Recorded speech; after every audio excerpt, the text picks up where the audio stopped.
کے سامنے، ان کے پیچھے پیچھے جا رہا ہوں میں خدا کے سامنے، کتنی مشکل راہ میں ہے کتنی آسانی مجھے، کتنی مشکل راہ میں ہے کتنی آسانی مجھے۔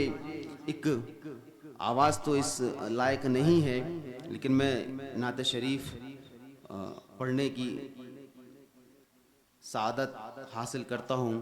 درود شریف کا نذرانہ عقیدت پیش کریں مولانا محمد معدن الجود والکرم وعلی اصحابی وازواجہ۔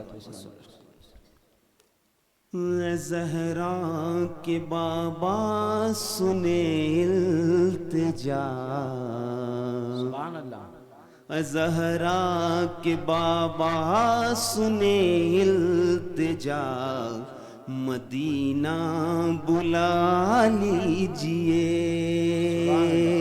سبحان اللہ، سبحان مدینہ بلا لیجئے، کہیں مر نہ جائے کہیں مر نہ جائے تمہارا گدا، مدینہ بلا لیجئے،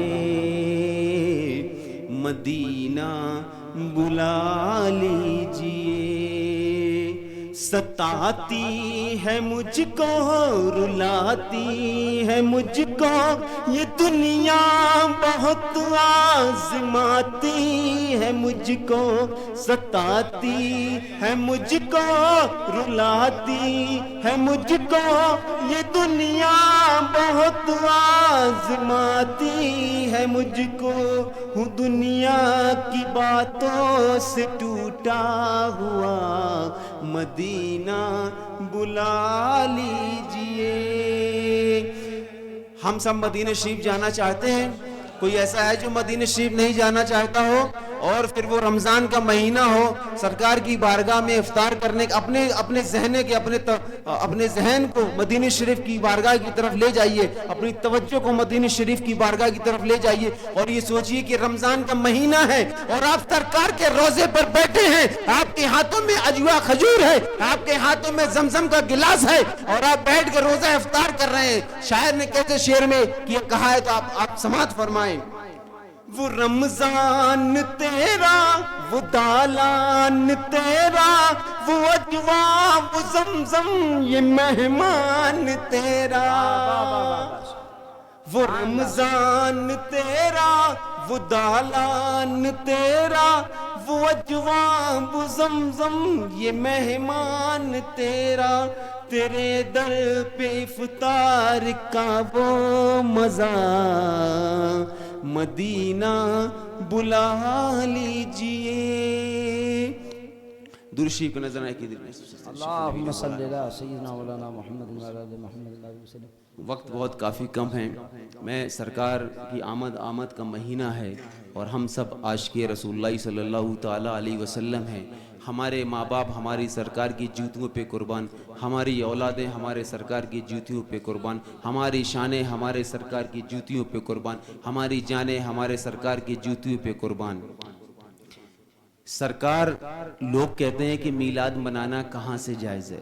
میں آج آپ کو ایک ایسا واقعہ سناتا ہوں کہ میلاد آپ کو پتہ چلے گا کہ میلاد کون کون مناتا ہے۔ سرکار کی آمد، حضور شانور میاں صاحب قبلہ توجہ، سرکار کی آمد سے 1000 سال پہلے، 1000 سال پہلے یمن میں ایک بادشاہ گزرا ہے، یمن میں ایک بادشاہ گزرا ہے، وہ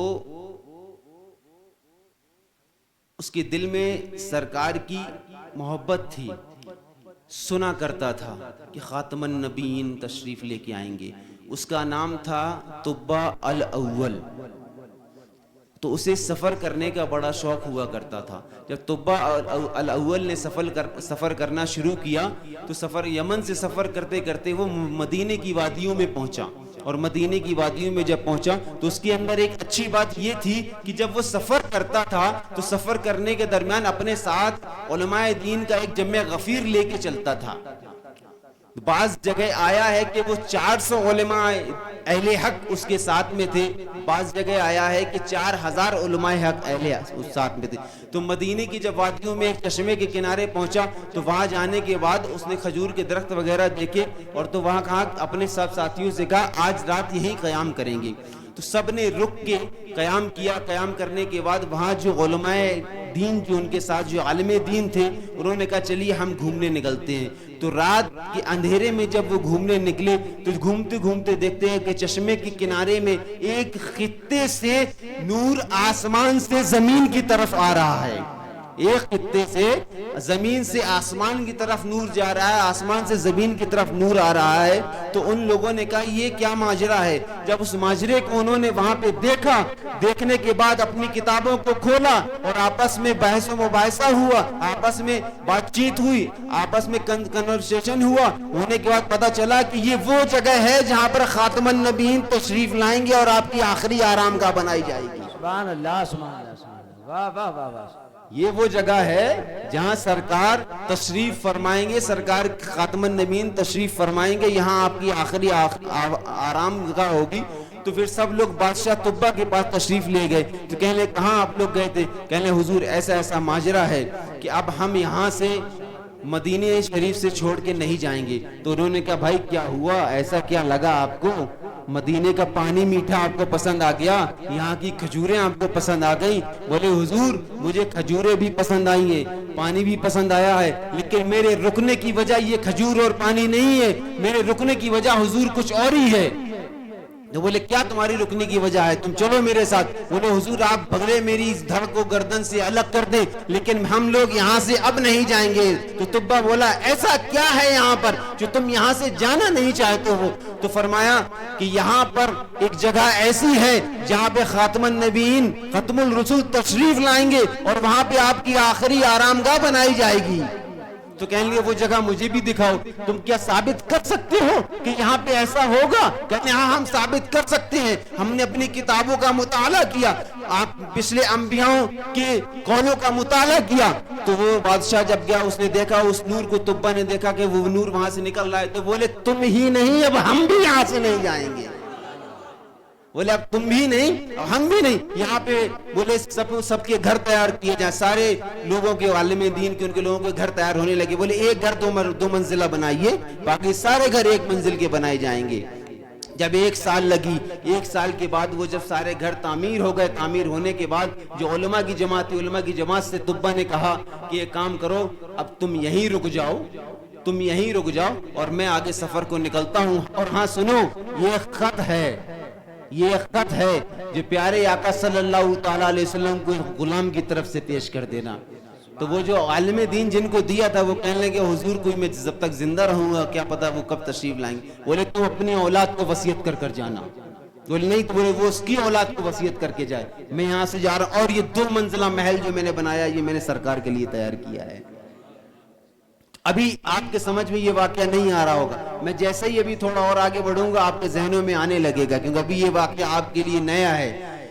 تو جب سرکار کی ہجرت کا وقت آیا، سرکار مدینہ شریف، مکہ شریف سے جب سرکار مدینہ شریف ہجرت کر کے آ رہے تھے تو لوگ انتظار میں، جو انصار تھے وہ انتظار میں لگے ہوئے تھے کہ سرکار کب تشریف لائیں گے، سرکار کب تشریف لائیں گے، سرکار کب تشریف لائیں گے۔ لوگ گھوڑوں کو دوڑایا کرتے تھے، کہتے تھے دیکھو کوئی گرد و غبار نظر آ رہا ہے کیا، کوئی گرد و غبار نظر آ رہا ہے؟ جسے ہمارے مدینے والے اتنے زیادہ دیوانے تھے سرکار کی آمد کے کہ لوگ روڈوں پہ کھڑے رہتے تھے۔